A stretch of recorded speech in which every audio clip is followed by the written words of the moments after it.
Continuamos con la sesión que estamos realizando esta tarde, en este caso con dos ponentes. En primer lugar, va a hablar el catedrático de Historia Contemporánea de la Universidad Complutense, don Juan Carlos Pereira. Don Juan Carlos Pereira tiene varias líneas de investigación. Destacar entre ellas la de Historia de las Relaciones Internacionales o la de la política exterior de España, ¿no? Actualmente es presidente de la Comisión Española de Historia de las Relaciones Internacionales y él, aunque me ha recomendado entre sus obras, la última en ese caso, que coordina un libro sobre la historia de las relaciones internacionales contemporáneas, yo también me gustaría señalar alguna más, no solamente dos, pero por lo menos señalar la obra sobre las relaciones diplomáticas entre España y América de Mafre, que leí hace un cierto tiempo, y Historia del Mundo Actual de 1996, eso como obras individuales. Después tiene otras muchas colectivas y, por supuesto, muchísimos más artículos. Hoy nos va a disertar básicamente sobre una ponencia, o va a estructurar una ponencia sobre la ruptura del orden de Westfalia, revolución, independencia, liberalismo y constitución, paradigmas de un nuevo orden internacional. Don Juan, cuando usted quiera. Muy bien. Bueno, pues muchas gracias a mi recién amigo Alberto Bullón, que, en fin, con el que acabo de compartir unas horas de debate sobre el futuro de la universidad y lo que se nos viene encima, y por eso ya somos más amigos, porque compartimos muchas ideas comunes. Y, por supuesto, tengo que comenzar, como es de rigor, pues agradeciendo a Alberto Ramos por su amable invitación, que desde el mismo día que me la ofreció, pues la acepté, que realmente hacía muchos años que no venía por aquí, por Cádiz, y en donde pues también tengo algunos amigos. Y, por supuesto, que el tema, aunque realmente tengo que confesar que me pilla un poco lejos de lo que es mi especialización temática, pero sí realmente, bueno, todo lo que sea relacionado con las relaciones internacionales, valga la redundancia, pues realmente me apasiona y trato de explicarlo y trato de difundirlo en España, en tanto en cuanto es una materia que, por desgracia, pues se trabaja poco, aunque cada vez es más importante, como, en fin, todos ustedes saben. También, bueno, pues me alegro de estar aquí con mi colega Antonio Gastambide, que es historiador también de las relaciones internacionales, aunque en el otro lado del Atlántico, ¿no? Pero que me imagino que también vamos a compartir cosas comunes. Yo quiero comenzar diciendo que, bueno, yo no soy americanista, yo soy historiador contemporaneista e historiador de las relaciones internacionales y, por lo tanto, yo voy a enfocar mi intervención viendo un poco, porque es lo que bueno, he hecho en relación con este encargo que me hicieron, bueno, qué pasaba en el contexto del que trata este congreso, en la vida internacional, en el orden internacional, en las relaciones internacionales, qué era o cuáles eran los elementos, los factores que podían alterar un poco el sistema internacional que había en ese momento. Realmente, una de mis preocupaciones intelectuales es el análisis de los sistemas internacionales contemporáneos, basándome sobre todo en el estudio de 4 elementos. ¿Quiénes son los actores que hay en esos sistemas internacionales? ¿Qué factores condicionan el comportamiento de esos actores? ¿Cuál es la estructura de poder en ese sistema internacional? ¿Y cuáles son los procesos de cooperación y conflicto que hay en esos sistemas internacionales? En función de estos 4 aspectos, yo lo primero que hice fue plantearme, bueno, qué ocurrió en el sistema internacional cuando se inicia este ciclo de revoluciones, estos procesos de independencia al otro lado del Atlántico, y también si el sistema internacional dominante en ese momento, que llamamos el sistema de Estados europeo, establecido en una fecha lejana, que era 1648, se había alterado por estos cambios. Y bueno, la respuesta, ya se la anticipo, porque esa es una de las conclusiones fundamentales en esta intervención, es que sí, que realmente los cambios que ocurrieron al otro lado del Atlántico y especialmente la independencia de Estados Unidos, que es en lo que yo me voy a centrar, supone realmente una auténtica ruptura una auténtica quiebra de lo que fue y de lo que era el sistema de Estados europeos, el sistema internacional, el primer sistema internacional moderno, dando lugar a un nuevo sistema internacional que cambia notablemente, especialmente por todo lo que aporta el proceso de independencia de Estados Unidos.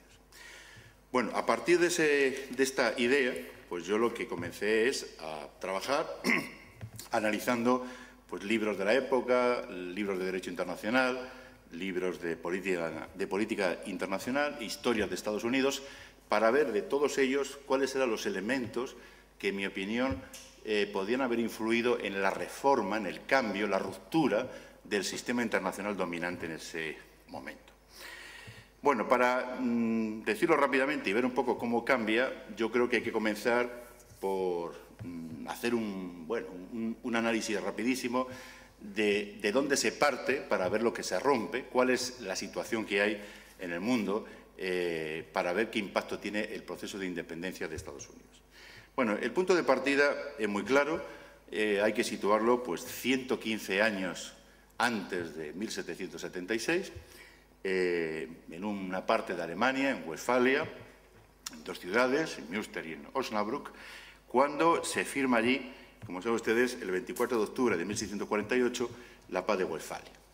La Paz de Westfalia pone fin a una de las grandes guerras que sufre el continente europeo, la Guerra de los 30 años, que ahora bueno, se están haciendo reestudios desde lo que fue ese conflicto y bueno, señala incluso que es una de las guerras más terribles, ¿no?, que asola Europa. Es una guerra, como sabe usted, religiosa, por una lucha de poder, en la que se enfrentan pues, imperios con nuevos territorios que quieren tener un protagonismo, una lucha entre los países del norte y del sur, etc.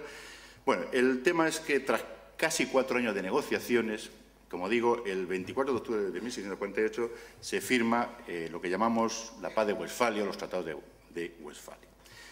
Realmente esos tratados son fundamentales porque la conclusión más inmediata es que se forma, como acabo de decir ahora, el primer sistema internacional de la era moderna y contemporánea, lo que llamamos el sistema de Estados europeos, ¿vale? Al mismo tiempo, con esa paz se acepta un poco la igualdad y la tolerancia religiosa entre católicos, calvinistas y luteranos, se reparte la guerra entre los ganadores, se confirma la decadencia española de los Habsburgo y las potencias vencedoras, Francia y Suecia, aprovechan el momento para definir, y esto creo que es lo importante, unas nuevas normas, unas nuevas reglas de funcionamiento internacional. Eso, como digo, va a dar lugar al primer sistema internacional de la época moderna, el sistema de Estados europeos, que se va a basar en unas reglas que yo siempre las recuerdo en las clases, cuando hablo de la época incluso actual, que se han mantenido y que han sido las reglas prácticamente de la vida internacional, pues realmente hasta los atentados del 11 de septiembre del 2001.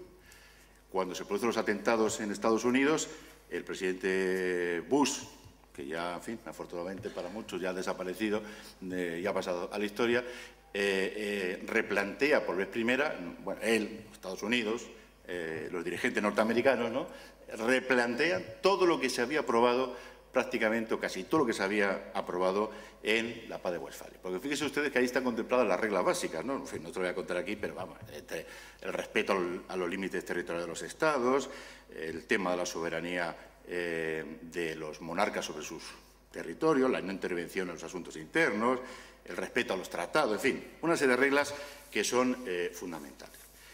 Bueno, y al mismo tiempo en ese sistema internacional se recoge un principio clave para los europeos, que es el principio del equilibrio de poder, ¿de acuerdo? El equilibrio de poder, que es lo que domina la vida internacional hasta justamente la independencia de Estados Unidos. E incluso aparece ahí el término, no se llama así, pero es lo que es, el primer sistema de seguridad colectiva, ¿vale? Todo eso se mantiene a lo largo del tiempo hasta que llegamos a una fecha que prácticamente es la que pone, la que empieza la que empieza a desmontar todo ese sistema westfaliano, todo ese sistema de orden internacional. Hay un consenso historiográfico en señalar que realmente la primera fecha en la que se empieza a resquebrajar este hecho es el Tratado de Paz de París de 1763, cuando Francia queda prácticamente eliminada de Norteamérica como potencia colonial y cede sus territorios a España y a Gran Bretaña. Nace incluso un nuevo concepto de frontera anglo-española y, como saben ustedes, no se lo voy a contar ahí porque ustedes son mucho más especialistas que yo, ahí empieza pues un poco todo el proceso ya de lucha entre los anglo-norteamericanos y los británicos, un proceso largo en el tiempo que las potencias europeas observan con cierto interés para saber qué está pasando en esa colonia y qué hechos se están produciendo, hasta que llegamos pues al año famoso de 1776. En 1776 aparece una obra de Thomas Paine titulada Sentido común, que empieza a marcar un antes y un después, ¿no? En esa obra se impulsa la independencia, se apuesta por la forma republicana, manifiesta un claro sentimiento anticolonial y antimonárquico y, diríamos, impulsa o plantea la idea de creación de un nuevo Estado a través de un proceso de autodeterminación.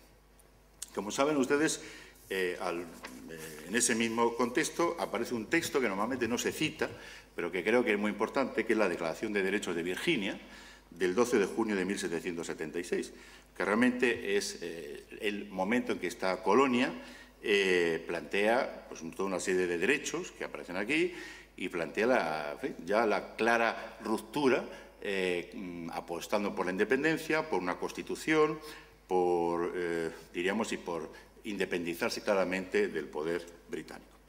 Y en ese contexto pues, aparece la famosa Declaración de Independencia de los Estados Unidos, que comienza con esa palabra de nosotros, el pueblo.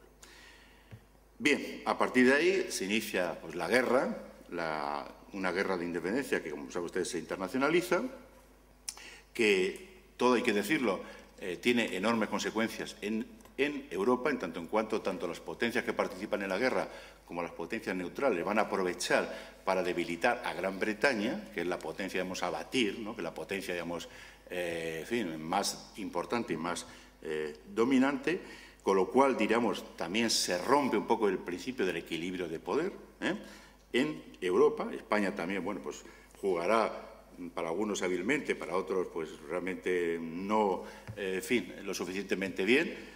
El caso es que la guerra, porque eso es lo que me interesa menos, termina en 1781 con la derrota británica y se confirma la independencia de Estados Unidos. Gran Bretaña reconoce a Estados Unidos en 1783 por el Tratado de Versalles, España lo va a hacer en 1785. Bueno, ¿a qué nos lleva eso? ¿A qué nos lleva eso? Bueno, pues nos lleva a que de pronto aparece en la escena internacional un nuevo actor, que es Estados Unidos de América, y la aparición de este actor empieza a tener enormes repercusiones en el sistema internacional, hasta el punto de que termina por destruir el sistema de Estados europeos y poner en marcha un nuevo sistema de relaciones internacionales que va a mantenerse prácticamente hasta la Primera Guerra Mundial.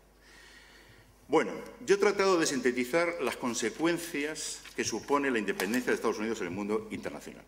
Y yo he establecido, no se asuste por el número, 11 consecuencias, porque voy a sintetizarlas muy rápidamente, 11 consecuencias que realmente pues, habría que tenerlas en cuenta, que son discutibles, por supuesto, porque puede haber más, pero realmente que a mí me parece la más interesante. Bueno, primera consecuencia de la independencia de Estados Unidos, de la aparición de este nuevo Estado de la escena internacional, es el fin del orden de Westfalia y el fin del primer sistema internacional. Uno de los últimos párrafos de la Declaración de Independencia norteamericana dice lo siguiente, y cito textualmente: los representantes de los Estados Unidos de América, en calidad de Estados libres e independientes, tienen pleno poder de hacer la guerra, de concluir la paz, de contraer alianzas, de establecer actas de comercio y todos otros actos y cosas que los Estados independientes tienen derecho a hacer. Claro, esto es totalmente innovador. Una colonia se declara independiente y tiene la capacidad, o por lo menos ellos se consideran que tienen la capacidad, de establecer relaciones internacionales, de desarrollar una política exterior como un Estado independiente y soberano. Es decir, no es un monarca, no es un imperio, es un pueblo que se declara independiente frente nada menos que al gran imperio en ese momento. Un pueblo que además pone en marcha un proceso de revolución entendido como una ruptura del orden internacional establecido en las normas de Westfalia, ¿de acuerdo? Y una revolución que a su vez está apoyada, o un proceso de ruptura y de cambio que está apoyada por algunas potencias europeas frente a Gran Bretaña. Esto supone, sin ninguna duda, una de las reglas de oro del sistema de Estados europeos, que es el sistema de equilibrio de poder y de seguridad colectiva. Al mismo tiempo, es una revolución y un proceso de independencia donde tiene protagonismo un actor que hasta ese momento no contaba nada, que es el pueblo y una nación. Esto, indudablemente, abre el camino a la liquidación del antiguo régimen y a la liquidación de un sistema internacional monárquico y la creación de un sistema internacional de estados nacionales. ¿Vale? Bien, por lo tanto, se establece a partir de este momento un nuevo orden que parte de una doble afirmación, la igualdad de los hombres y la soberanía del pueblo de la nación. Pero, al mismo tiempo, leyendo un poco más algunos de los textos de la época y leyendo algunos trabajos sobre el tema, me he encontrado también con algo que va relacionado con este tema, y es la interpretación que hacen los norteamericanos, los primeros norteamericanos o los primeros dirigentes sobre lo que supone esto para ellos y para el mundo. Ellos consideran que un Estado así constituido, un Estado-nación, un Estado en el que el pueblo tiene soberanía, un nuevo Estado con una fórmula política que veremos después diferente, va en contra, y ese es su objetivo también, de la regla básica de ese caduco sistema internacional europeo, del equilibrio de poderes. Para ellos el equilibrio de poderes no sirve para nada. Solo busca, dicen ellos, estabilidad y moderación, pero no termina ni con la guerra, ni termina con las diferencias entre los pueblos y prácticamente pues, no tiene ya una necesidad de que se mantenga. Y de hecho, fíjense ustedes, yo por lo que he leído, esta es una de las cosas que me ha llamado por la atención, apuestan porque los norteamericanos en ese momento, y durante mucho tiempo creo que va a ser así, porque realmente lo colectivo no tiene ningún sentido en la vida internacional. Lo que es interesante es la individualidad o la actuación de los estados individuales. ¿Por qué? Pues porque dicen ellos que un Estado con principios y con valores claros, como lo van a tener los norteamericanos, efectivamente va a buscar su propio interés y se va a convertir en un Estado, dicen ellos, egoísta. Pero al mismo tiempo, si hay más Estados que actúan de forma individualizada, entre ellos se van a contraponer, pueden provocar una ruptura profunda y una ruptura violenta, y esto les va a hacer frenar a sí mismos. Es un poco lo de la famosa mano invisible de Adam Smith. Es decir, bueno, si ustedes dejan una libertad y una individualidad a los Estados, ellos mismos van a estar frenándose y van a evitar una quiebra absoluta. Es decir, frente a lo colectivo europeo, lo individual que viene de América. Recuerden también que es significativo que justamente a consecuencia de este hecho, el filósofo que hablaba ayer, nuestro amigo Chema Portillo, Jeremy Bentham, en 1780, utiliza por vez primera la palabra internacional y habla de cuestiones internacionales. Ya no son relaciones entre monarcas y soberanos, sino entre naciones, entre Estados-nación. Un término que poco a poco se va imponiendo, después la Revolución Francesa también lo va a utilizar, y en Estados Unidos, que yo haya encontrado, se utiliza por vez primera en 1836 y posteriormente en Europa. Segunda consecuencia rápida, aparece un nuevo actor internacional que son los Estados Unidos de América. Bueno, un nuevo actor internacional que va a tener una enorme importancia, como ustedes saben, pues prácticamente hasta ahora. En 1782, Adams escribe lo siguiente, dice: todas las potencias europeas se verán obligadas a sopesar continuamente el papel real o imaginario que podría desempeñar la República Norteamericana en sus propias opciones diplomáticas y la de sus rivales. Y qué verdad tenía, 1782. Y efectivamente, ahí aparece Estados Unidos como una potencia que a finales del siglo XVIII, si los datos son correctos, una potencia de 4 millones de habitantes, pero que a mediados del siglo XIX tiene ya 23 millones de habitantes, que busca un lugar en la escena internacional. Y busca un lugar en la nueva escena internacional poniendo en marcha una nueva política exterior que en algunos casos se repite hasta hoy prácticamente. Una nueva política exterior que en ese momento está condicionada internamente por tres factores: por el complejo proceso de construcción nacional, por el fuerte expansionismo comercial y porque ellos saben que tienen en esos momentos una debilidad internacional. Por lo tanto, ante esta situación, lo mejor es mantenerse fuera de los asuntos europeos. Recuerden el famoso discurso de despedida de George Washington en 1796. Pero al mismo tiempo está condicionado por unos factores externos, como es la presencia de colonias europeas cerca de sus fronteras, el gran ciclo bélico internacional entre 1775 y 1815, ¿vale?, y la situación que hay de desconcierto entre las potencias europeas, lo que les obliga a adoptar una política de neutralidad, ¿vale? Bien, pero al mismo tiempo, y para cerrar este punto, elaborar un poco qué papel va a jugar Estados Unidos en la vida internacional, adoptan una doble posición que prácticamente, como digo, sigue hasta hoy. Son dos fundamentos que la política exterior norteamericana, en mi opinión, se mantiene. Primero, dicen ellos, y esto nos lo recuerda Henry Kissinger en su libro, la mejor forma en que Estados Unidos sirve a sus valores es perfeccionando su democracia, convertirse en un faro democrático para el resto de la humanidad. Y dos, esos valores le imponen la obligación de defenderlos en el mundo, diríamos, de manifestar que su política exterior es una especie de cruzada en defensa del orden justo internacional, de la democracia, del libre comercio, de los principios jurídicos internacionales. Esto realmente es importante, porque esto, en mi opinión, yo que trabajo más sobre todo en el siglo XX, se mantiene y son dos valores que de una u otra forma los seguimos viendo en la política exterior norteamericana. Tercera consecuencia, el fortalecimiento del principio de autodeterminación de los pueblos. Tanto la Revolución norteamericana como la francesa ponen en marcha este nuevo principio de la autodeterminación de los pueblos, un principio nacional que es la base tanto para la estructura política del nuevo Estado como para la nueva sociedad internacional. Hay una nueva concepción del Estado desde Estados Unidos.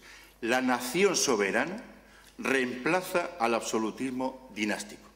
Se pone fin también con esta decisión a la estructura política del antiguo régimen y consagra un nuevo principio de legitimación del poder político, que es la nación, y un nuevo principio constitucional del orden internacional, el principio de las nacionalidades.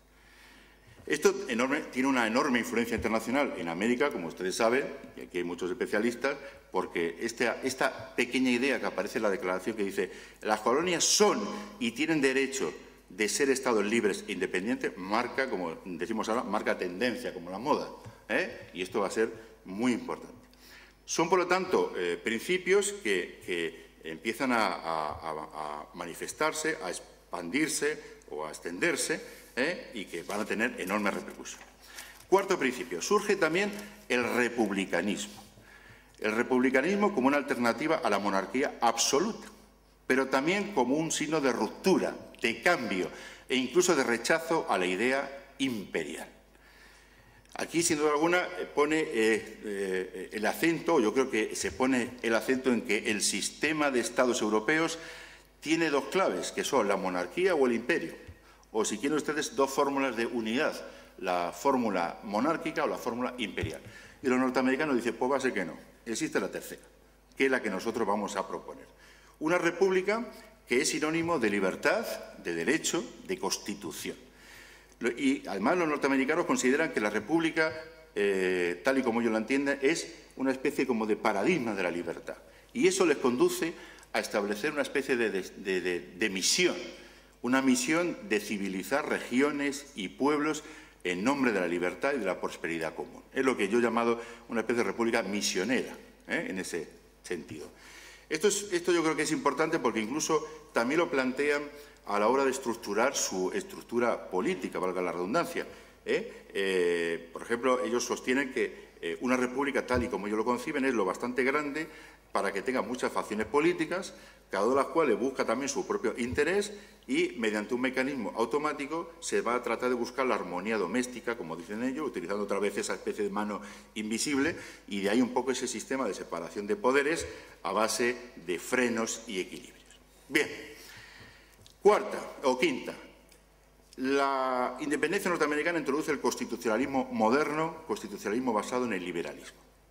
Esto creo que también es importante y ustedes también lo van a saber bien, pero quiero introducir algún elemento que me parece que es fundamental.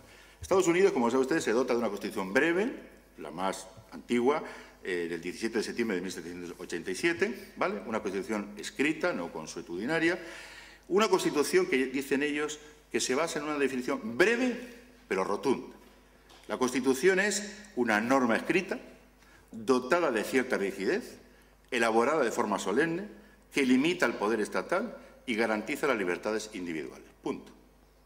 Esto es un poco la regla que va a marcar un poco también el constitucionalismo a partir de ese momento, que va a tener influencia en otras constituciones.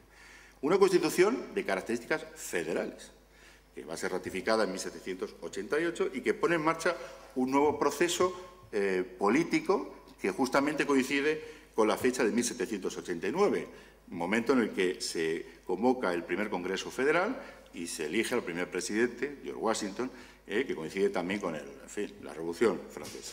Para ellos, esta idea, basada en la Constitución, es la base para la creación de un gobierno, dicen ellos, fundado sobre un contrato social basado en el asentimiento general.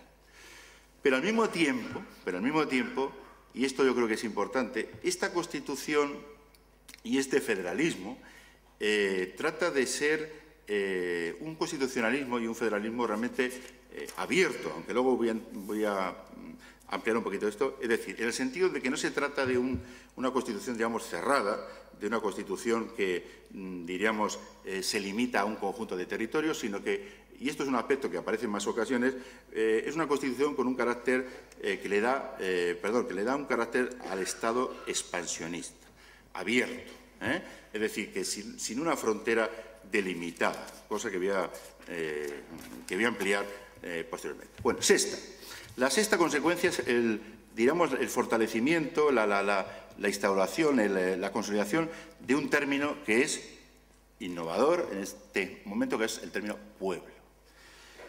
Según el jurista Tyson, si Luis XIV impone la palabra Estado, Voltaire y Montesquieu el término nación y Rousseau la palabra pueblo, la independencia norteamericana y la Revolución Francesa lleva a la práctica, aplica prácticamente lo que supone el término pueblo, pero como pueblo soberano. Bueno, este concepto yo lo he tratado de analizar a través de la ciencia política y más o menos se puede decir que es un concepto vago, pero dinámico, pero que en este momento da a entender que una masa de súbditos toma conciencia de su fuerza frente al poder despótico de los monarcas. Esto es importante porque, en mi opinión, no solamente en mi opinión, sino que establece que anteriormente esa gente, esos habitantes de ese territorio, son unos súbditos con vecindad en distintos territorios del centro del poder, de la monarquía o del imperio, y que a partir de ahora tienen capacidad de levantarse, de enfrentarse, de luchar contra ese poder despótico. Esto es importante porque legitima la violencia y porque establece un nuevo concepto de guerra justa, que no es la del antiguo régimen, una guerra entre los monarcas por la idea imperial, entre los ejércitos. Es una guerra que tiene un contenido revolucionario, de guerra nacional, de la nación en armas. Y esto es importante porque inicia también la transición en el derecho de gentes, dando una nueva legitimidad, la legitimidad de las nacionalidades, como una arrolladora fuerza que desde Estados Unidos se difunde por el mundo civilizado y conocido en ese momento. Esto es importante porque realmente esta idea va a estar presente también en la influencia que va a tener en el derecho internacional, como veremos después, que va a pasar a llamarse también de esta forma, derecho internacional. La séptima característica es la importancia del autogobierno expresada en una fórmula que es el federalismo. Un federalismo que, en mi opinión, representa la traducción inglesa del autogobierno, pero también la de ser una idea, y esto es fundamental en Estados Unidos, de un país abierto, en construcción, que puede aumentar la extensión de su territorio, que puede avanzar la unión de estados y territorios.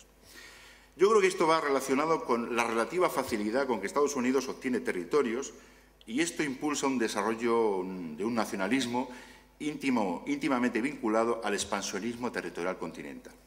Algunos autores relacionan esta idea, lo que yo he podido leer últimamente, con ese complejo entramado ideológico que tienen los norteamericanos, en el sentido de que consideran que tienen un destino manifiesto en la historia, en la que se mezclan razones económicas, políticas, estratégicas, culturales, religiosas, etc. Un federalismo que, como saben ustedes, tras un periodo de confederación, aparece recogido en la Constitución norteamericana de 1787. Pero fíjense ustedes, este federalismo hacia el interior, en mi opinión, tiene también su traducción hacia el exterior, relacionado con el concepto de frontera de Estados Unidos. En Europa, en ese momento, y casi prácticamente pues hasta hoy, las fronteras se perciben como barreras, como frenos, como algo que delimita pueblos, naciones, etc. Pero en Estados Unidos hay dos acepciones. La palabra border, que se refiere a las fronteras territoriales, y la palabra frontier, que tiene un significado realmente diferente, que está asociada a la conquista del oeste, que adquiere de una forma primera un sentido de frente pionero, que se identifica con el proceso de colonización y ampliación de los territorios de la Unión, y que después se convierte en algo simbólico, como nos señaló Turner, algo especial para el pueblo norteamericano, incluso el mismo fundamento de su identidad norteamericana. La frontera es el lugar en el que se había forjado el carácter norteamericano teñido de individualismo, igualitarismo y pragmatismo. Y realmente la pregunta que aquí se hacen algunos autores, ¿han existido las fronteras realmente para Estados Unidos en alguna ocasión? ¿Cuáles son los límites fronterizos de Estados Unidos? Esa es una cuestión clave, que ahí va detrás muchas cosas, que ustedes lo saben mucho mejor que yo. Bien, siguiente característica, para ir ya terminando, dos más y ya, o dos o tres, pero rápido. El impacto que tiene la independencia norteamericana en el derecho de gentes y en el derecho internacional. Bueno, desde el siglo XVI, cuando hablamos de derecho, hablamos de derecho de gentes europeo, el título que aparece normalmente en los manuales al uso, que es un derecho básicamente centrado, casi exclusivo, dedicado a la guerra y a regularla, intentando encontrar las claves de esa obsesión que tienen los juristas de la época de la guerra justa y demás. Una guerra justa que, como he dicho antes, se entiende como una guerra entre estados y soberanos que tienen la titularidad de poner en marcha esos conflictos, ¿vale? Pero esa guerra colonial que surge en Estados Unidos es un fenómeno nuevo, que tiene un impacto importante en el derecho de gentes en tres cosas. Primero, por lo que llaman los juristas el voluntarismo. Es decir, las normas que aparecen desde la independencia de Estados Unidos no son elaboradas ni por los monarcas, ni por, diríamos, los pensadores, sino por los representantes del pueblo, que son al mismo tiempo destinatarios y creadores. Segundo, se desvincula la ley y el derecho de la religión. Y tercero, es un carácter positivista, es decir, son normas que hay que aplicarlas, no son metafóricas, ni morales, ni ideales. Bien, esta independencia de Estados Unidos, por lo tanto, hace que realmente las normas jurídicas se vayan transformando, se hable ya del derecho internacional. Y aquí se abre una polémica, que yo realmente pues, no me quiero, en fin, meter ya mucho porque no es mi campo, pero sí la hacen los juristas de, bueno, si a partir de ese momento hay un derecho internacional o hay un derecho internacional americano y un derecho internacional europeo. Esta es una polémica que mantienen, hay juristas que señalan que no hay dos derechos, hay otros juristas que dicen que sí. Bueno. Y por último, otra influencia que tiene la independencia de Estados Unidos en el campo del derecho internacional es que los norteamericanos meten temas nuevos, introducen temas nuevos que luego los europeos tienen que rescatar y tienen que introducir, por ejemplo, en el Congreso de Viena.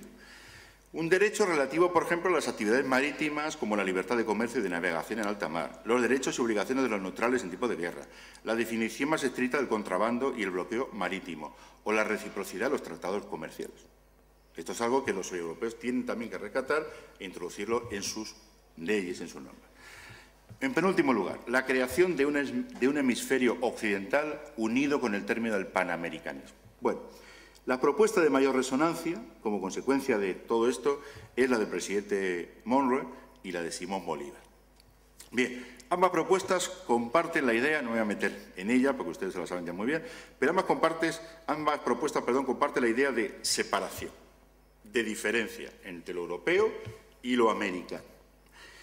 Y al mismo tiempo desean reforzar la seguridad de los nuevos estados americanos frente a las amenazas exteriores y frente al colonialismo europeo, y ambas buscan promover un nuevo sistema americano.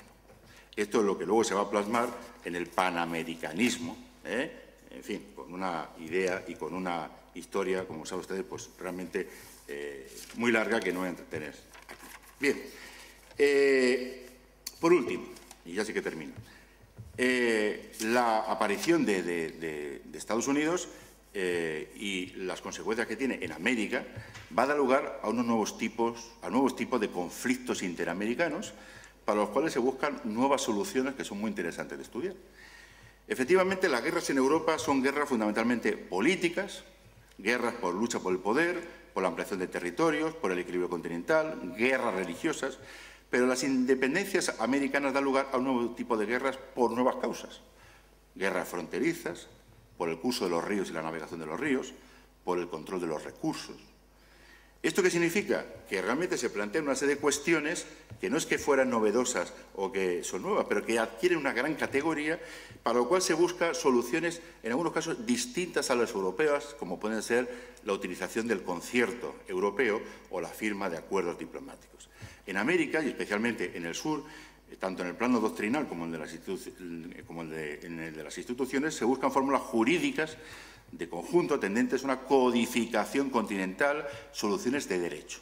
Esto es importante porque realmente en América, y yo creo que es un caso ejemplar, se va a utilizar a partir de este momento la mediación internacional y el arbitraje con comisiones mixtas o con tribunales internacionales, que va a seguir prácticamente hasta. De hecho, como saben ustedes, hoy todavía la principal causa de conflictos en América Latina son los problemas fronterizos. Es la causa que desde la independencia se repite hasta la actualidad. Y por último, la revolución e independencias americanas impulsan también otro cambio en la vida internacional, que es el reconocimiento del derecho individual de emigrar y cambiar de nacionalidad. ¿Vale? Las guerras y las revoluciones obligan a los individuos y a las naciones a cuestionar conscientemente sus identidades y sus lealtades.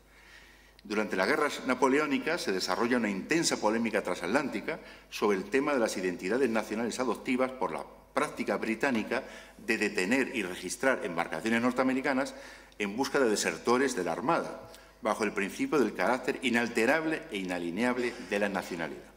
Pues bien, los Estados Unidos dicen, pues ahora va a ser que no. Vamos a cambiar esa normativa. Y Estados Unidos empieza a defender el derecho del individuo a emigrar y a elegir libremente su nacionalidad. Se empiezan a aprobar leyes en este sentido que no ponen ningún obstáculo a la admisión de inmigrantes extranjeros y a permitir su rápida naturalización como ciudadanos estadounidenses. Según los datos que yo he recogido, entre 1790 y 1800 se desplazan al territorio de Estados Unidos 50.000 europeos al año. Y a mediados del siglo XIX ya hay 5 millones de inmigrantes en Estados Unidos. Esto es lo que conduce a esa otra frase y esa idea norteamericana del crisol de raza, ¿no?, que hablan los norteamericanos. Pues bien, en conclusión, termina las consecuencias de la independencia de Estados Unidos, termina el sistema de estados europeos, tal y como se había concebido, termina el orden impuesto por los europeos en el mundo y se va a crear un nuevo sistema de estados. Un nuevo sistema de estados que lo vamos a llamar, y así se le denomina, Sistema de Estados Euroamericano de Civilización Cristiana. Ese es el término que va a mantenerse prácticamente hasta la Primera Guerra Mundial, o hasta finales del siglo XIX. Sistema de Estados Euroamericano de Civilización Cristiana, en el que hay dos órdenes, en mi opinión. El orden americano, que va a estar liderado por Estados Unidos, y el orden europeo, que se va a basar en el concierto europeo, que en líneas generales se va a mantener hasta la Primera Guerra Mundial. Bueno, siento haberme pasado, no sé, 5 o 7 minutos, pero quería intentar sintetizar todo ello que, en fin, que he tratado de leer o de plantearles para la polémica o para la discusión. Muchas gracias.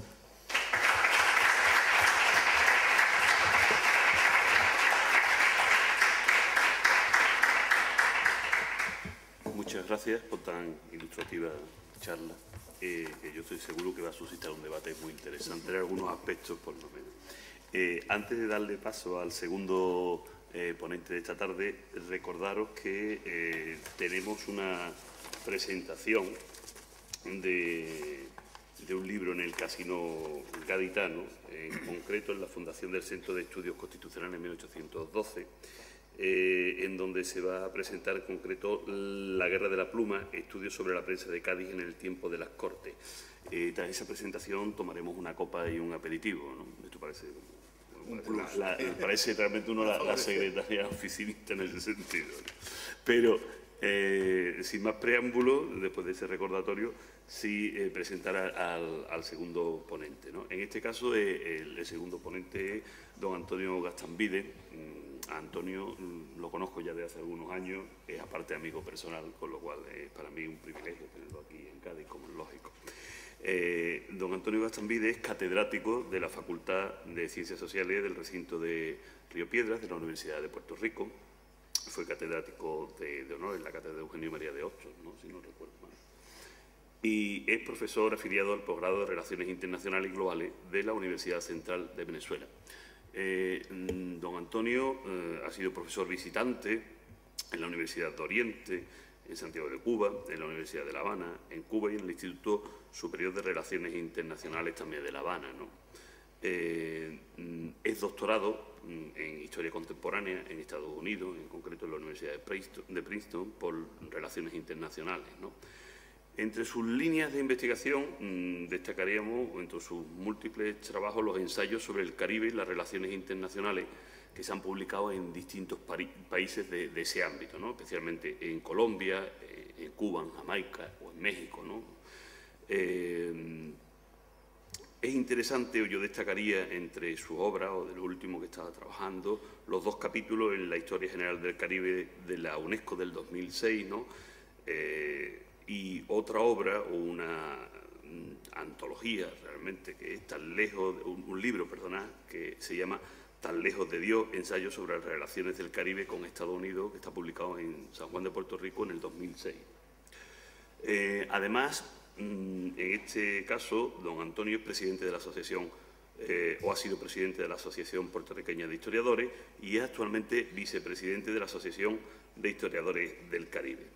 Fue coordinador de redes del proyecto Altea, de intercambio académico con el Caribe de la OEPR, y coordina su red de cultura, sociedad y política del Caribe actualmente. Hoy en concreto nos va a disertar su conferencia, lamentablemente no está recogida en el programa, pero sí nos lo ha pasado amablemente, lo siento mucho en ese sentido. Se llama Nacionalismo, Antillanismo e Hispanoamericanismo en la era de las revoluciones. Don Antonio, cuando usted quiera. Bueno, gracias. Y a veces cuando se llega a esta altura de los eventos uno dice, me uno a los agradecimientos de rigor, pero después de esa presentación no la hace. Efectivamente yo quiero agradecer a la Universidad de Cádiz y a las entidades que auspician el evento. Y como todos, especialmente a Alberto Ramos y el equipo del comité organizador, y consignar que realmente el privilegio es mío. Porque, contrario a Juan Carlos, de primera intención yo no me atreví a aceptar la invitación por razones similares a las circunstancias de Juan Carlos, pero porque no estaba seguro de que yo fuera la persona que ellos querían invitar, precisamente porque, igual que Juan Carlos, soy más bien especialista en historia contemporánea, queriendo decir, del siglo XX.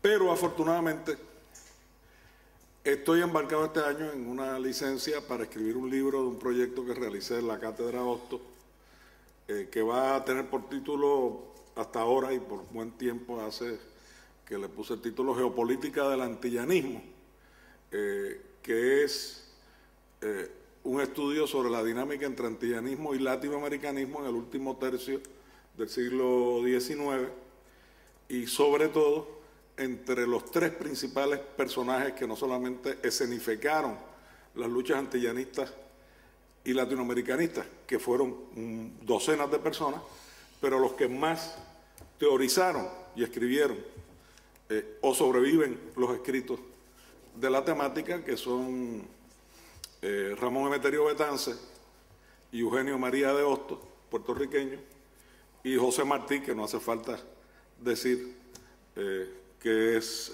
cubano.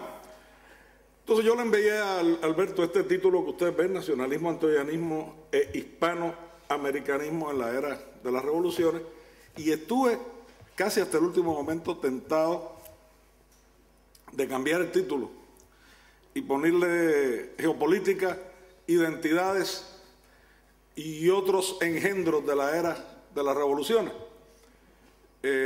Pero temí que pudieran pensar que estaba trivializando el tema o tomándome a broma el evento, pero en realidad porque quería subrayar que en todo esto lo que trato de abordar es cómo las identidades internacionales y por supuesto las nacionales, pero de esas se ha escrito muchísimo, son parte de los productos de esta época, y que en estos años se empiezan a fraguar esas identidades internacionales que van a estarse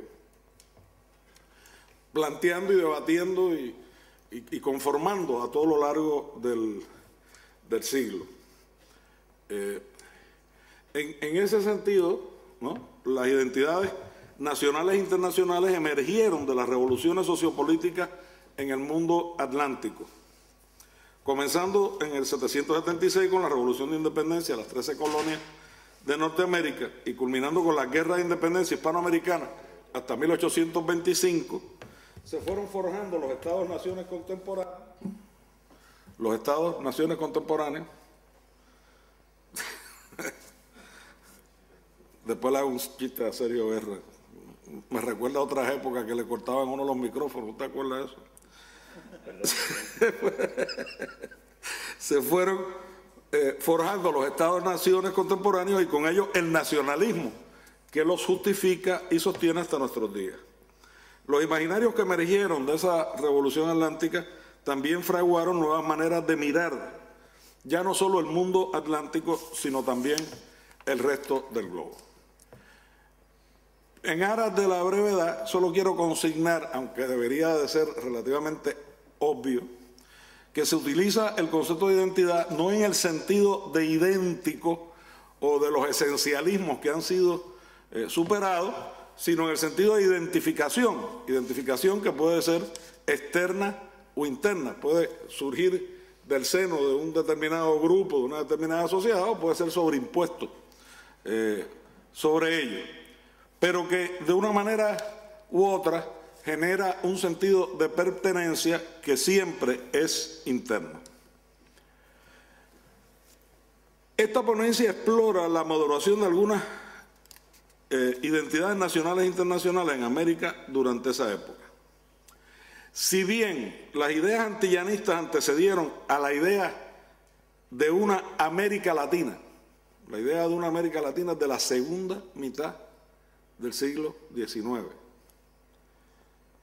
La formulación de la idea de Hispanoamérica fue anterior, al menos en la región, a las primeras, a la de las Antillas y la de América Latina.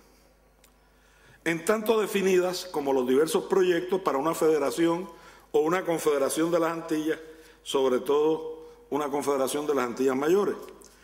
La idea de las Antillas como una subregión de América era muy antigua, incluso era uno de esos términos míticos con los que se bautizaron algunas partes de América que hacían referencia a unas islas antibes que quedaban más allá de las columnas de Hércules, es decir, más allá de Cádiz.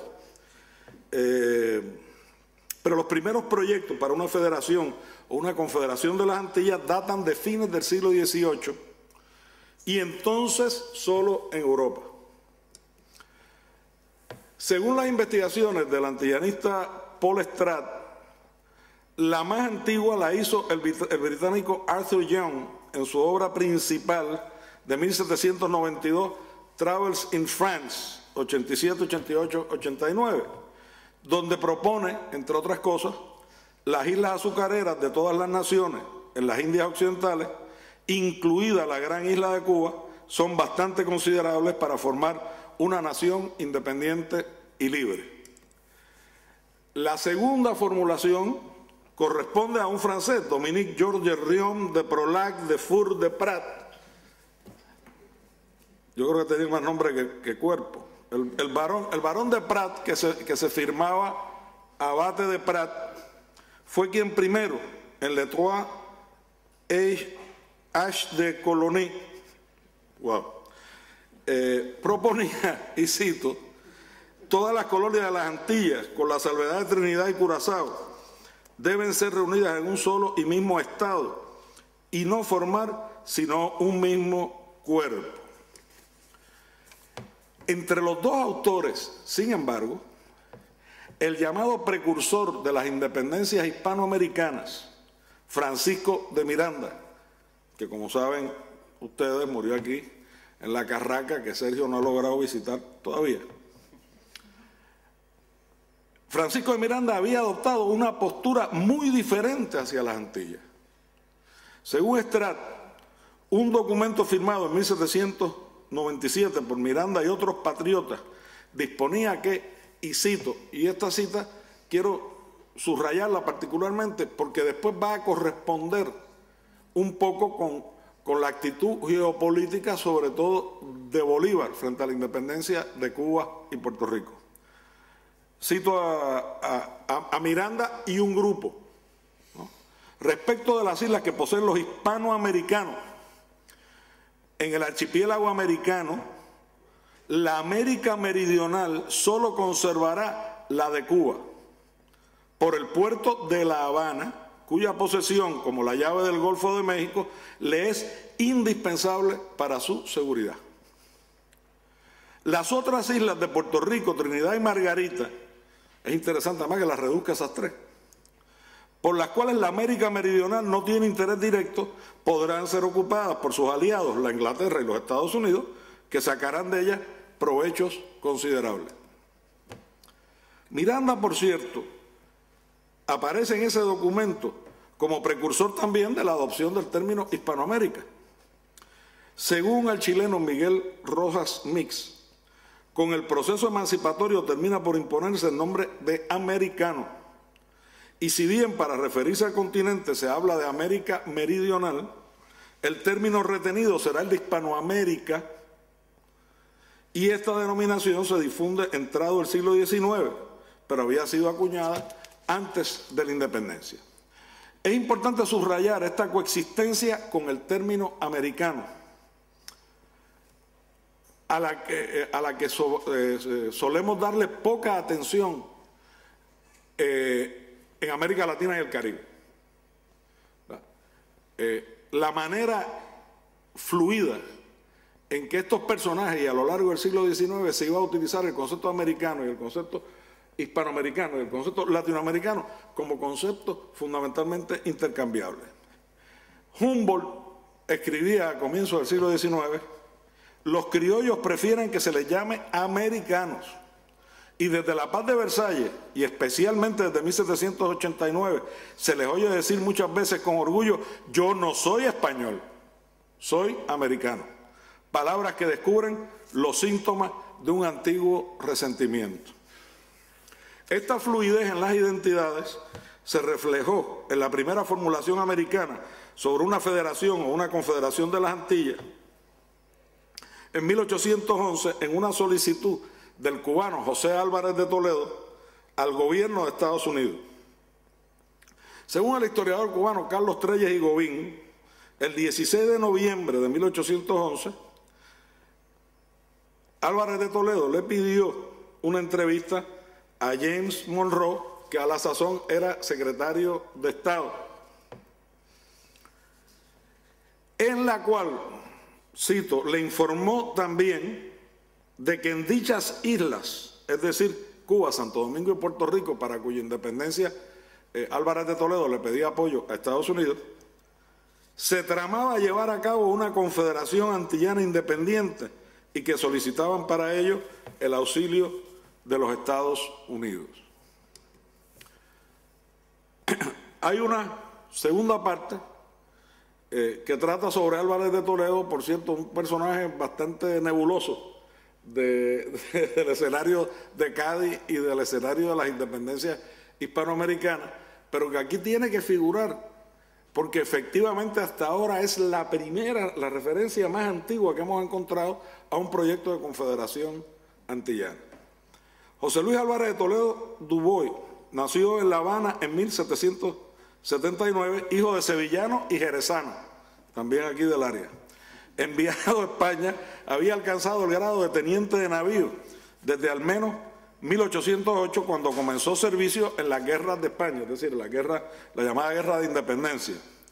Fue electo diputado suplente a las Cortes de Cádiz entre 7 cubanos que aquí estaban para representar a Santo Domingo. Eso todavía no lo entiendo bien, pero como yo no soy especialista en la época, pues realmente alguno de ustedes me explicará cómo es que 7 cubanos terminaron representando como suplentes en lo que llegaban los delegados, los diputados en propiedad, pero uno de ellos representaba a Santo Domingo.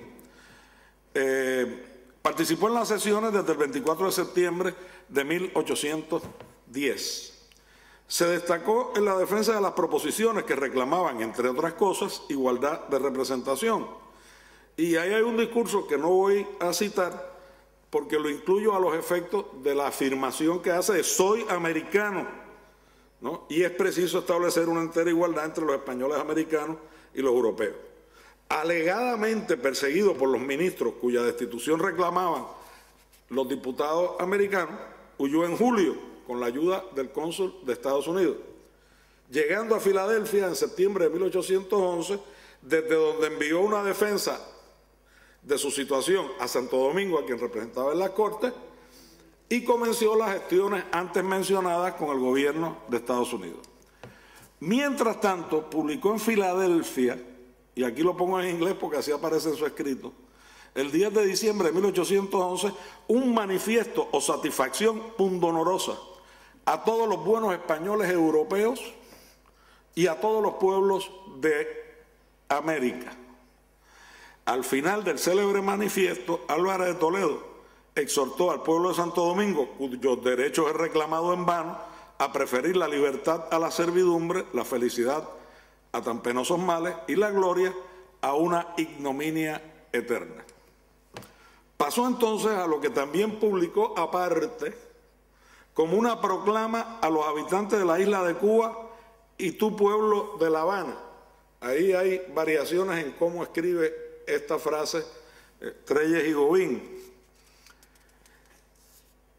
Y finaliza ese llamado, que en ambos casos son llamados a la independencia, de Santo Domingo y de Cuba. Estos son los votos de mi corazón y ojalá que sean también los de todos mis hermanos en la isla de Cuba y en la vasta extensión del hemisferio americano. Al enterarse de las pocas posibilidades de un levantamiento o expedición a Cuba, Álvarez de Toledo se puso desde 1812 al servicio de la causa independentista mexicana, fungiendo de general en jefe del Ejército del Norte de 1813 a 1815. A fines de ese periodo dirigió una representación al rey, que terminó ganándole su indulto en 1817, cuando también sometió una memoria sobre la pacificación de las Américas españolas, que por cierto, lo que llamaba no era precisamente adoptar una actitud más tolerante, más de representación, más de escuchar los reclamos que hacían los americanos. O sea, en eso hay que hacerle honor a la verdad. Y posteriormente terminó su vida en el servicio diplomático de la monarquía española, que comenzó por representar ante el reino de Nápoles. Representación y ubicación en la élite española que aparentemente consiguió o facilitó a través de un matrimonio muy conveniente en la aristocracia española. Entonces, aquí viene una sección sobre la que realmente ha habido avances, sobre todo en la ponencia de Antonio anteriormente, en la sesión justo anterior. Aunque hubo muchas otras actividades independentistas en las Astillas hispanohablantes, y quiero subrayar eso, ¿verdad? Que esto de Álvarez de Toledo probablemente fue de lo más, bueno, fue tan marginal que en el libro de Sergio Guerra, que es una de mis fuentes principales sobre las actividades particularmente respecto a Cuba, ni siquiera se menciona a Álvarez de Toledo. Pero la revolución haitiana es clave para entender la debilidad de los movimientos independentistas y de los proyectos federacionistas. Eso precisamente es lo que incluso argumentó Sergio Guerra en la sesión anterior. O sea que no podemos entender la posición de la independencia o la debilidad del movimiento independentista en Cuba y en Puerto Rico si no es en el contexto de que justo en ese momento se embarcan, bueno, eso lo tengo más adelante, la historiografía europea y norteamericana y aún parte de la propia hispanoamericana han subestimado el impacto de este acontecimiento sociopolítico entre los cuatro de la era de las revoluciones. Incluso un historiador tan integrador como Eric Hobsbawm desconoce u obvia la importancia de la haitiana en la propia Revolución Francesa, en la venta por Napoleón del territorio de Luisiana a Estados Unidos, que por una bagatela le duplicó el territorio a Estados Unidos y que terminó cualquier afán francés por una expansión imperial en América de extraordinaria importancia, entre otras dinámicas de la época. Adiós. Bueno, eso era... La revolución haitiana fue por mucho el acontecimiento que más inmediata, profunda y perdurablemente impactó el área del Caribe, al menos hasta 1898. Durante la era de las revoluciones, precisamente, se produjo y estimuló la apertura de Cuba y Puerto Rico a la economía de plantación azucarera esclavista, que tanto había beneficiado al Caribe insular de las demás potencias. Estimuladas por el colapso en la oferta del azúcar haitiana y libres todavía de la competencia de la de remolacha, y por la inmigración europea y de refugiados de ambas partes de la española. O sea, hay que añadir a lo que dijo Sergio, ¿verdad?, que el auge esclavista de Cuba, que fue extraordinario, y él habla de 200.000 esclavos, pero según yo tenía entendido, incluso llegan a tener 500.000 para mediados del siglo XIX. Y Puerto Rico, que es una décima parte del territorio de Cuba, que terminó produciendo una décima parte del azúcar que producía Cuba a fines del siglo XIX, precisamente aumentó de unos 10.000 esclavos a 50.000 esclavos. Todo con el visto bueno del gobierno de España, que quería sustituir los ingresos que antes recibía por el resto de las posesiones en América con los beneficios de una economía azucarera esclavista en Cuba y en Puerto Rico. Dadas estas circunstancias, difícilmente las élites de las dos Antillas se arriesgarían a perder la protección metropolitana contra una sublevación de esclavos. Sorprende entonces que un antillanista como Estrad, aquí estoy haciendo referencia a Paul Estrad, con esta invalorable referencia a todas las menciones europeas, solo he dado 2, pero en total él reseña 4, sobre una posible confederación de las Antillas. Sin embargo, Estrad, siendo uno de los antillanistas europeos más serios que yo conozco, tal vez porque es especialista junto a un puertorriqueño en la figura de Betanza, pero que también es especialista en Martí, historia de Cuba, es un europeo antillanista muy respetado, muy reconocido. Y cito de ese mismo escrito, dice: los gigantescos enfrentamientos bélicos relacionados con la Revolución Americana, la Revolución Francesa, el Imperio Napoleónico, la ocupación de España y la emancipación hispanoamericana no se tradujeron por trastornos considerables en el Caribe. Pero ok. O sea, lo tienen al frente, ¿no? Que a veces se me olvida el botoncito. Entonces dice así como de paso: fuera de Haití, cuya independencia no hizo démolos victoriosos en el archipiélago, solo se produjeron reajustes entre metrópolis. Los nuevos estados, tanto el de América Septentrional como los de América Meridional, no aprovecharon la coyuntura para extender al conjunto antillano el movimiento libertador del que eran portadores, por inferioridad naval, por intereses encubiertos o por miedo a los negros. Adiós. Y es que el miedo a los negros fue primero solo el mayor de los trastornos considerables en todo el Caribe. O sea, que él está diciendo que no hubo trastorno considerable cuando el miedo a los negros fue el principal trastorno considerable. Segundo, el principal factor en desestimular las independencias de Cuba y Puerto Rico, como ya he dicho, y el miedo a los negros fue incluso el mayor impacto de la revolución haitiana por toda la región y hasta cierto punto en el hemisferio. Otros historiadores reconocen la importancia de la revolución haitiana y la magnitud de los trastornos ocurridos en la región, mayormente los que trabajan historia del Caribe, particularmente del Caribe insular, y sobre todo los autores de las grandes síntesis de historia del Caribe, entre las cuales yo sigo considerando la más genial, la del primer ministro de Trinidad y Tobago, Eric Williams. Pero todavía hay colegas, incluso en la región, que enfatizan solo consideraciones geopolíticas y políticas para explicar la debilidad de los movimientos independentistas en las Antillas. Uno de los que discute los proyectos independentistas de Antonio Valero de Bernabé, por ejemplo, que es el personaje de Puerto Rico en el que quiero enfatizar, enfatiza en este tipo de consideraciones. Según Mario Cancel, el problema histórico de este y otros proyectos de la década de los 820 era que maduraban en un momento en el cual las ideas panamericanas de Bolívar comenzaban a resquebrajarse ante la realidad de los nacionalismos continentales y ante las presiones crecientes de los Estados Unidos, aunque no era todavía una poderosa potencia, dejaban oír su voz en la región.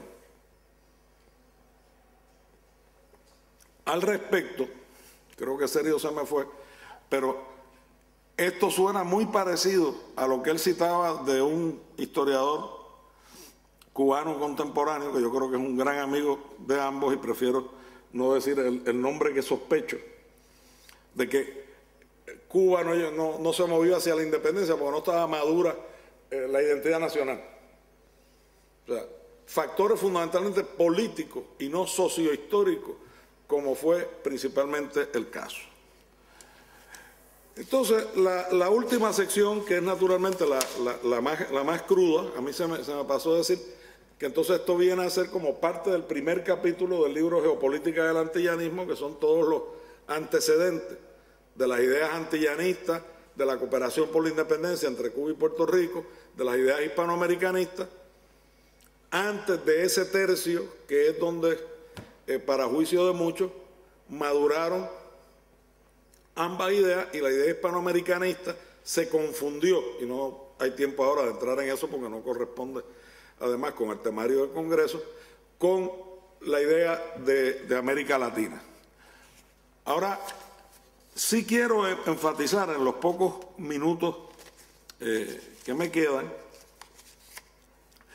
en el ambiguo hispanoamericanismo de Simón Bolívar. Y digo hispanoamericanismo porque es algo que va a atravesar todo el siglo, que lo voy a encontrar en Hostos y en Martí,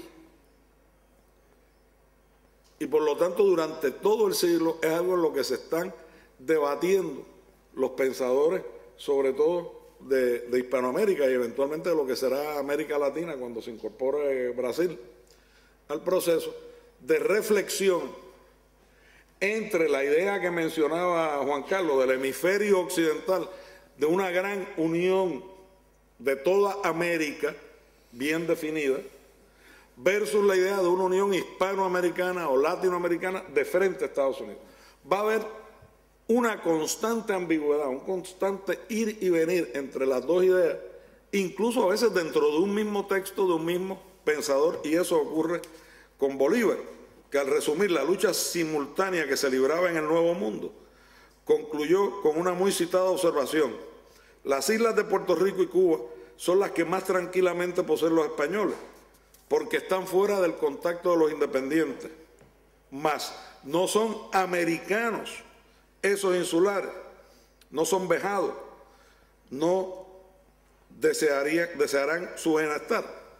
Esto es en la famosa Carta de Jamaica de 1815, escrita justamente en el momento de mayor debilidad de la guerra independentista de la Nueva Granada. En ella increpaba a la Europa civilizada, comerciante y amante de la libertad, porque no apoyaba a los independientes hispanoamericanos. Incluso interpelaba a nuestros hermanos del norte por mantenerse inmóviles en esta contienda. Y adoptaba, y esto probablemente no es el inicio, pero va a ser uno de los empujes más fuertes al discurso del mestizaje que se adopta en América Latina en oposición al del melting pot en Estados Unidos, ¿verdad? El discurso del mestizaje como el discurso de la identidad regional y luego las identidades nacionales. No somos indios ni europeos, sino una especie media entre los legítimos propietarios del país y los usurpadores españoles, etcétera, ¿no? Ya hay que ir cortando. Así se expresaba deseoso, más que otro alguno, ver formar en América, aquí quiere decir ¿verdad? Todo el hemisferio, la más grande nación del mundo, menos por su extensión y riqueza que por su libertad y gloria. Y concluye, es una idea grandiosa pretender formar de todo el nuevo mundo una sola nación con un solo vínculo que ligue sus partes entre sí y con el todo. Mas no es posible, porque climas remotos, situaciones diversas, intereses opuestos, caracteres desemejantes dividen a la América. Y ahí propone en 1815 por primera vez lo que va a ser el Congreso Anfictiónico de Panamá de 1826. Creo que me quedan 3 minutos, ¿verdad?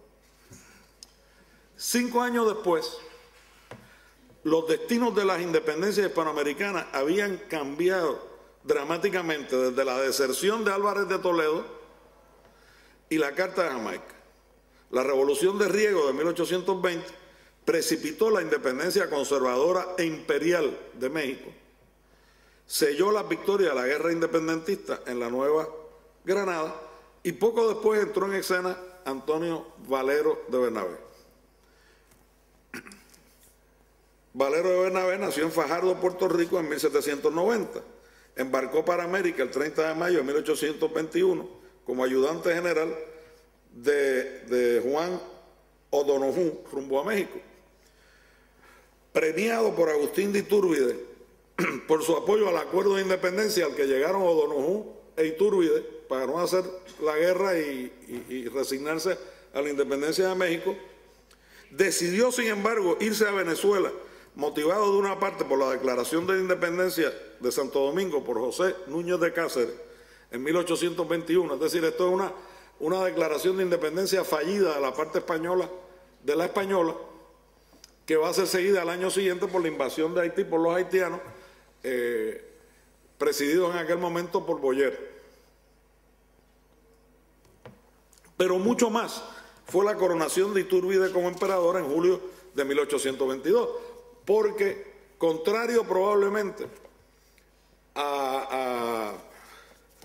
se me olvida el nombre, Álvarez de Toledo, con todos sus aspavientos de ser americano y de la representación de los americanos, Valero sí era un republicano, un ferviente republicano, que no estaba dispuesto entonces a quedarse viviendo en un imperio. Llegó al puerto de La Guaira hacia mayo de 1823 y casi inmediatamente después sometió un plan para la independencia de Puerto Rico fechado en Caracas el 24 de mayo de 1823. Bueno, eso era esta lámina. Bueno, dicho plan fue pospuesto por el general Francisco de Paula Santander porque el momento no era adecuado, ya que el Tesoro se hallaba comprometido con la campaña del Perú, a donde lo envió Bolívar, a Valero. Dicha decisión se reiteró ese mismo año, más tarde de ese mismo año, cuando Valero aprovechó la llegada de una comisión cubana procedente de Nueva York, que por cierto Sergio Guerra reseña como parte de las gestiones independentistas cubanas. Ahí convergieron y se mantuvieron en colaboración Valero, que era general de los ejércitos de la Gran Colombia, aunque tuvo sus desavenencias, sus problemas y sus malentendidos con Bolívar y otros personajes de la época, incluso hoy está consignado como uno de los generales de la independencia en los monumentos correspondientes en Caracas.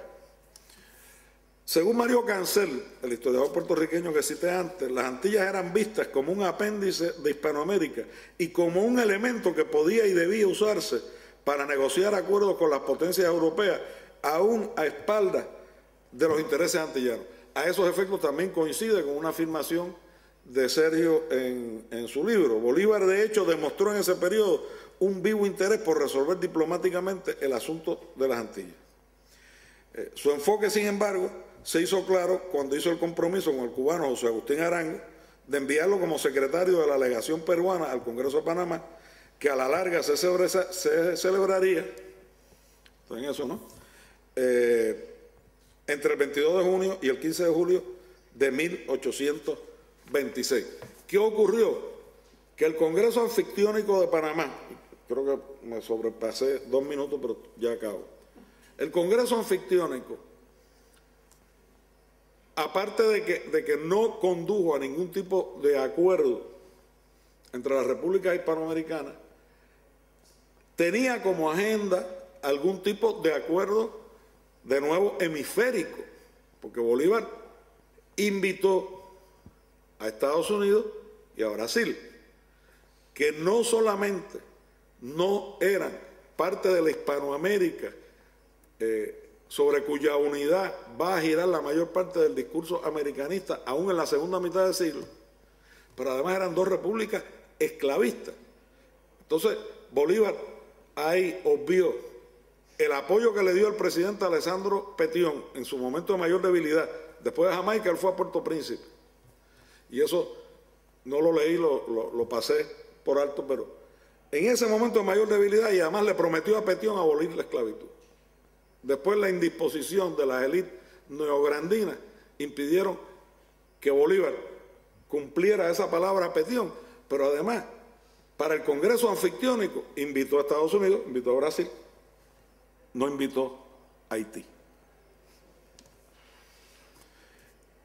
Y en ese sentido, el tercer referente de una posible confederación antillana es nada menos que Alejandro de Humboldt, en la segunda edición de su ensayo sobre la isla de Cuba, donde lo que habla es de una confederación africana en el Caribe, reflejando cuánto precisamente el temor al ejemplo de Haití y el temor a los esclavos conspiraba no solo contra la independencia de Cuba y Puerto Rico, sino contra cualquier posible proyecto confederacionista de las Antillas.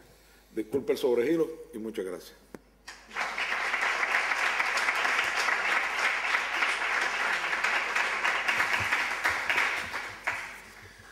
Bueno, recordar que a las 8:30 tenemos la presentación del libro en el casino, con lo cual yo creo que tenemos todavía unos 10 minutos aproximadamente, por si hay alguien que quiere preguntar algo, ¿de acuerdo?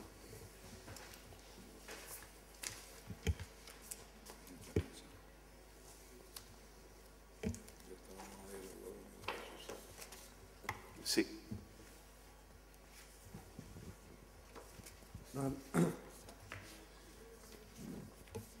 Sí.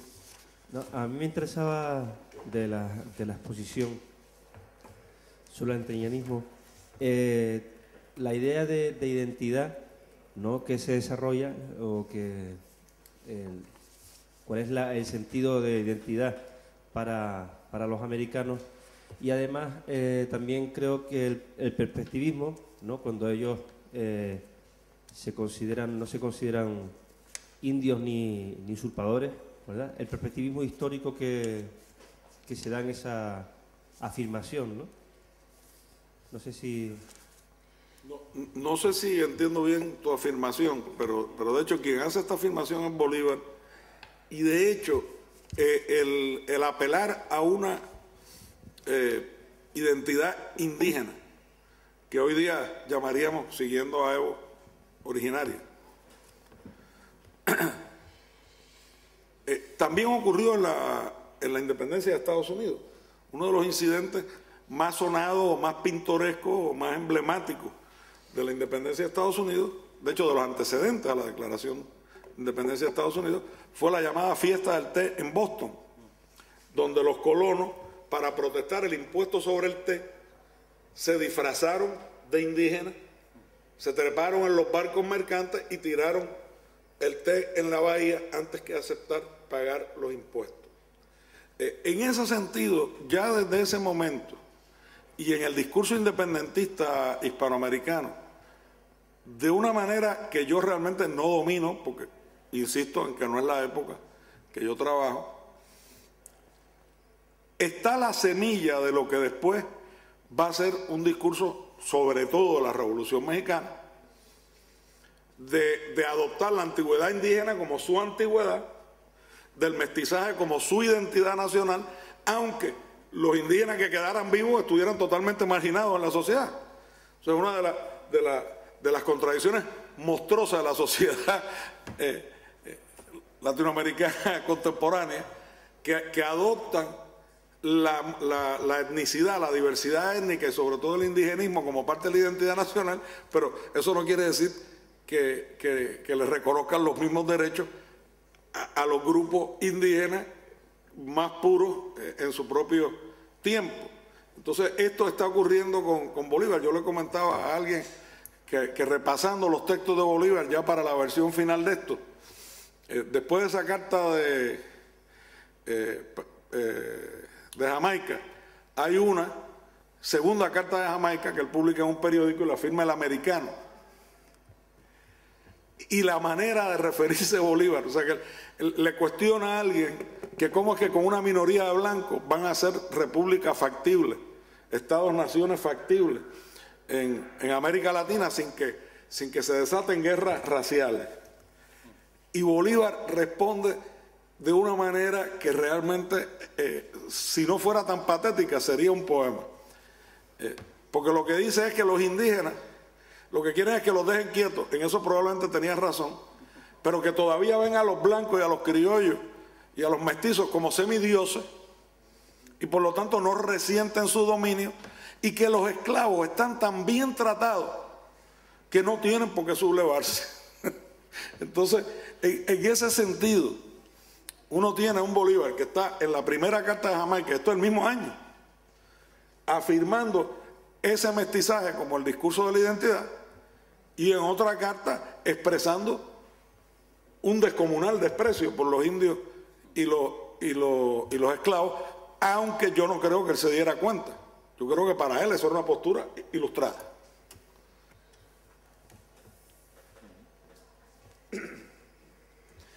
Por favor, sí me gustaría que fuerais concisos en las preguntas y en las respuestas también, ¿de acuerdo? Por si hay más preguntas.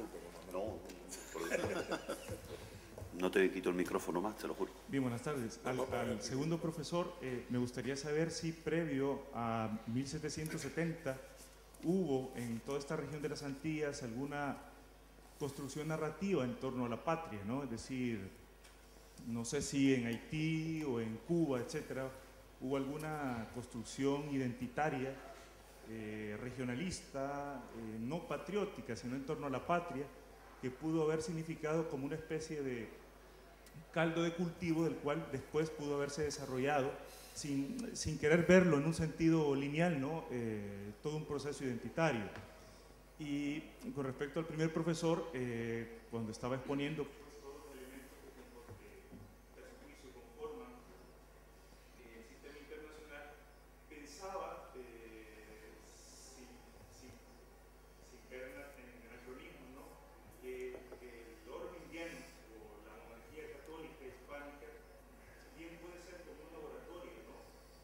Para analizar cómo se desarrollaron esas relaciones bajo un punto de equilibrio que al menos en la época de los Austrias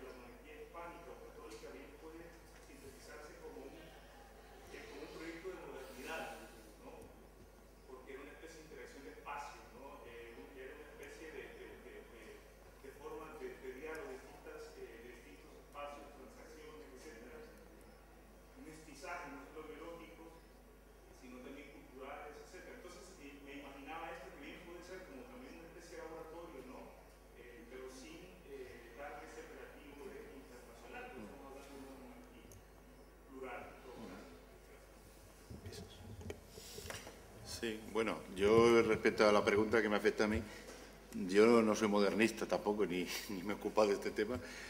Yo no sé esa afirmación si se podría aceptar, si realmente la monarquía hispánica es esa especie de laboratorio tal y como se entiende, ¿no?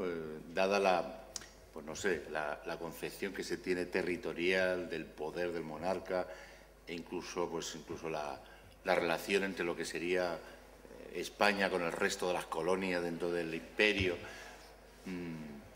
Yo no lo veo quizá como esa especie de laboratorio incluso de la modernidad esta que menciona.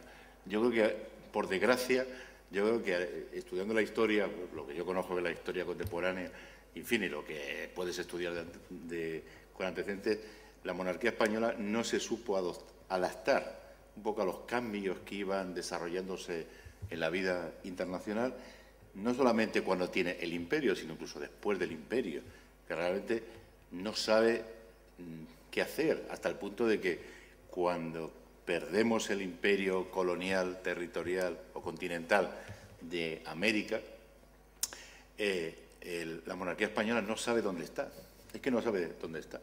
Y realmente, desde 1814 hasta 1834, España pierde el rumbo completamente a nivel internacional.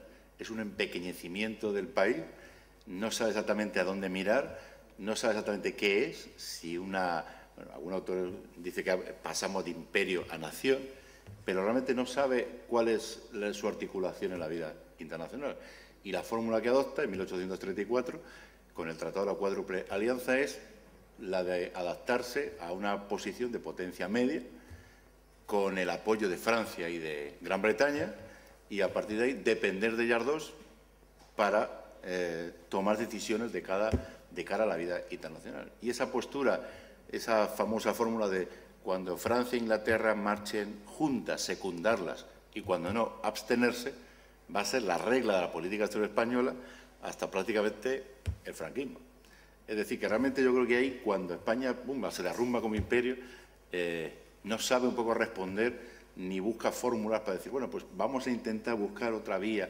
Es lo mismo que le va a pasar cuando la guerra del 98, ¿no? Que de nuevo otra vez es otro batacazo que afortunadamente bueno, se soluciona por dos vías. Una vía que nos va a traer muchos problemas, que es la vía africanista, identificada con Marruecos, y la otra la vía europea, que es donde empezamos a decir, bueno, la alternativa a España es Europa, ¿no? Y afortunadamente, bueno, vamos a tardar en entrar en Europa muchísimos años, pero en principio tiene el aliciente ese positivo la crisis del 98.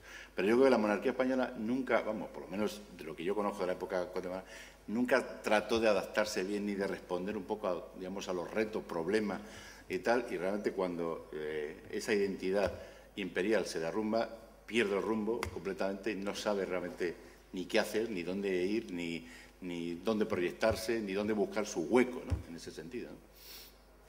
Es lo que le puedo decir sobre esto. Sí, yo no me atrevo a contestar categóricamente que no, porque de repente puede haber alguna expresión que yo ignore, pero yo creo conocer suficiente, por lo menos en el caso de la historia de Puerto Rico, para pensar que no hay esas expresiones. Lo que pasa es que en Cuba, en Dominicana y en Puerto Rico, como en toda Hispanoamérica, hubo sí expresiones de identidad propia. O sea, eso se fue articulando casi desde la misma conquista, ¿verdad? En la medida, esto lo trabaja muy bien John Lynch en el primer capítulo de las revoluciones hispanoamericanas, es que durante los 300 y pico años del Imperio Español hubo una diferenciación que fue acumulando de parte de los súbditos en América un sentido de un nosotros frente a un ellos, porque ellos siempre, o sea, teóricamente, y ese es el poder del palimpsesto monárquico, cuando él hablaba del caso de Estados Unidos, porque fue una ruptura tan radical, es que en el palimpsesto monárquico todos los súbditos eran iguales ante el rey. Y era tan y tan poderoso que todavía hoy, en estos días, yo comentaba por enésima vez, por ejemplo, cómo la popularidad de la revista Hola o la atención de los medios a la aristocracia europea, o la obsesión de los británicos con la familia real, no son sino nostalgia del imperio. En la medida en que las identidades y el orgullo nacional, hasta el otro día, porque eso fue hasta hace apenas 60 años, se construía a base de orgullo por el imperio. Y entonces en el proceso de las independencias, ¿verdad?, se fue fraguando todo eso que le explicó hoy, el nacionalismo y la idea de un sistema internacional de estados jurídicamente iguales, pero costó muchísimo trabajo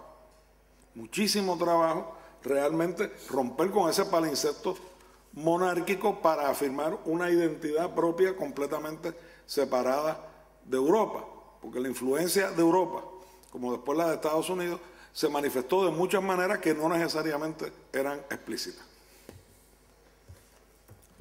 Bueno, dar las gracias tanto a don Antonio como a don Juan Carlos por... Oye, perdona, el don ese te lo iba a rechazar. Por poco no hablo, porque a mí es el único que se ha referido en esta mesa como un don. Y yo lo que estoy es gordo, no viejo. Es que yo, ya sabéis que yo me crié enfrente de un colegio de pago, lo cual me educaron de esa manera y no lo puedo evitar, ¿no? Entonces, vuelvo a repetir, darle las gracias a don Antonio y a don Juan Carlos por las excelentes ponencias, y seguro que he cortado un poco el debate, pero tenemos otra actividad a las 8:30 y si no, no llegamos, ¿de acuerdo? Muchas gracias a todos.